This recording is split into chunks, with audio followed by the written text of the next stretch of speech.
Welcome to another edition of the Insider Mailbag. I'm Jared Johnson, and first off, I want to say I really hope everyone out in Raiderland had a great Thanksgiving with their family. And I know, we all have a lot to be thankful for. I sure am thankful for my family and my friends, and of course, all of you out there, Inside the River subscribers, YouTube channel subscribers, all of that. I'm very thankful for you. Thank you for watching.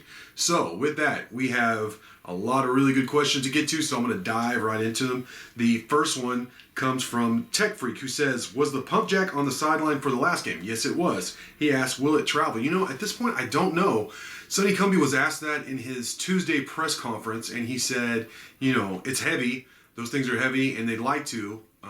So if they can, it will travel, but he wasn't sure. He was non-committal during his Tuesday presser, and I haven't checked on this since then. But I wouldn't be surprised if it is on the sideline. It's become a symbol for West Texas Tough, and always working hard no matter the conditions, no matter the weather, the time of day. That's the whole thing, is always working hard no matter what. And so it's a nice symbol. I think the fan base, obviously the players and the whole program have really taken to it. So I'm hoping it's on the sideline, but then again, logistically, maybe it wasn't possible, so we'll have to see. Raider Power 81 says, he asked, what are the chances of flipping Major Everhart of Amarillo Tascosa? He's a running back, inside receiver kind of player, very speedy, has really blown up on the recruiting trail, and then committed to TCU. Now, of course, the TCU staff is changing big time, so that's a very valid question. Joe Mcguire is trying to flip him, is recruiting him. But there are some family things with Major Everhart in terms of his family being in Fort Worth that is appealing for him. So, you'd think he'd be in Tascosa, but no, there's family in Fort Worth that is a big part of the recruitment. So, while I think it's possible, I still say Everhart is probably going to end up with the Horned Frogs.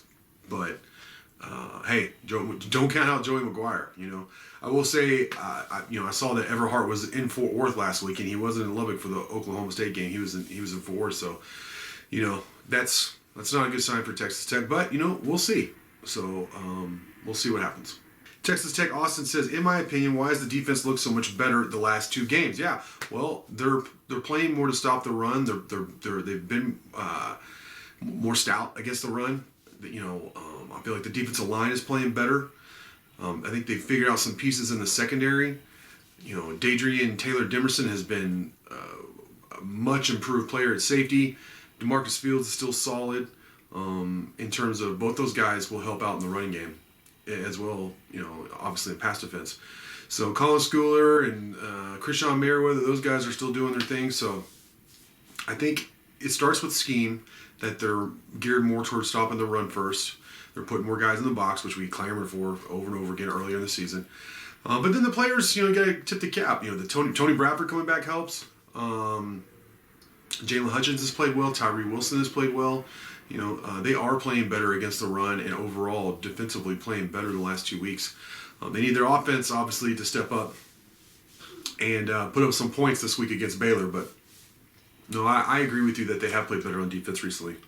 78 Tech asks, is Coach Joey McGuire honoring all of Matt Wells' 2022 offers? I wouldn't say all of the offers. Now, I think the commits so far, there hasn't been any decommits, and people often associate, because it's not announced by the school, this offer is no longer valid with this guy.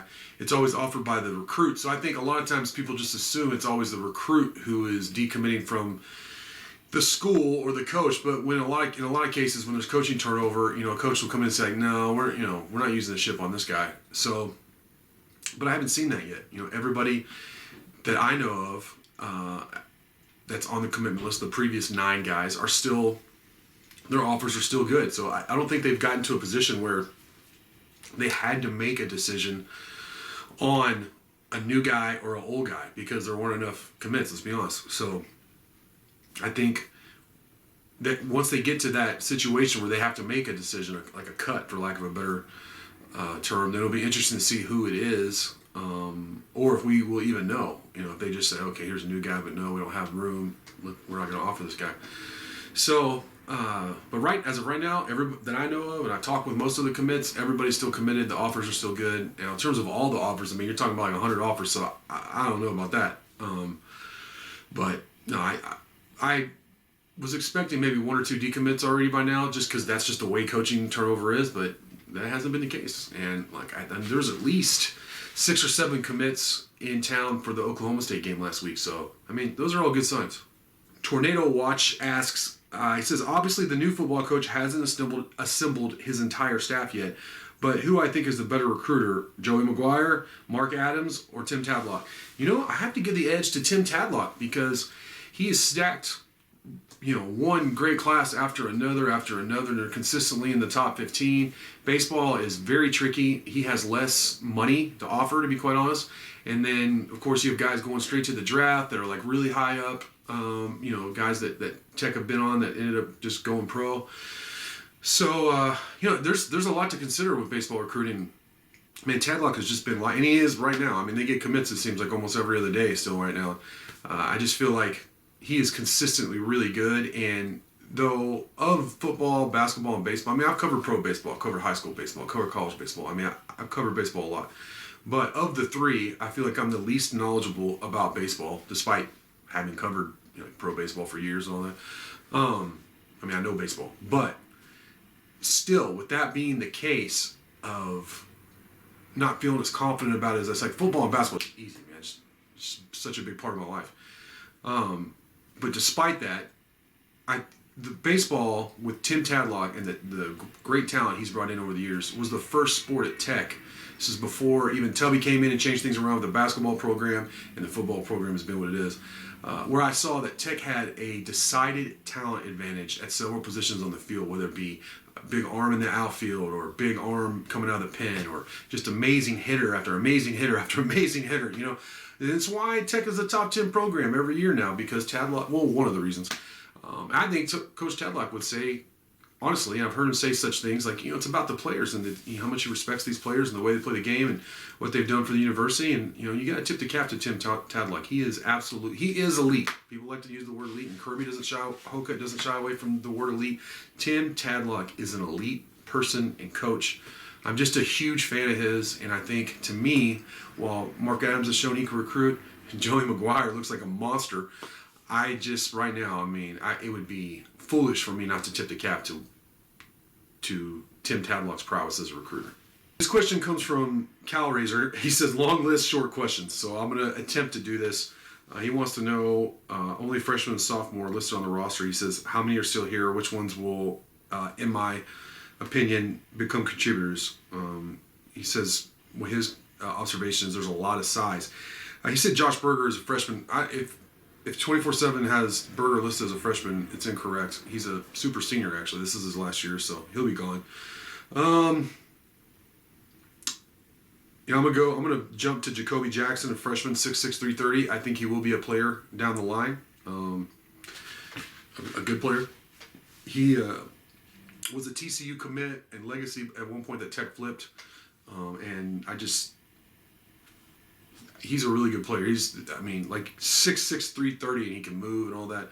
I think is he going to be a 2-year starter, a 3-year starter? I don't know. We'll have to see, but he's really good. Landon Peterson, sophomore, 6'6", 315. He's out of Mojo, Odessa Permian.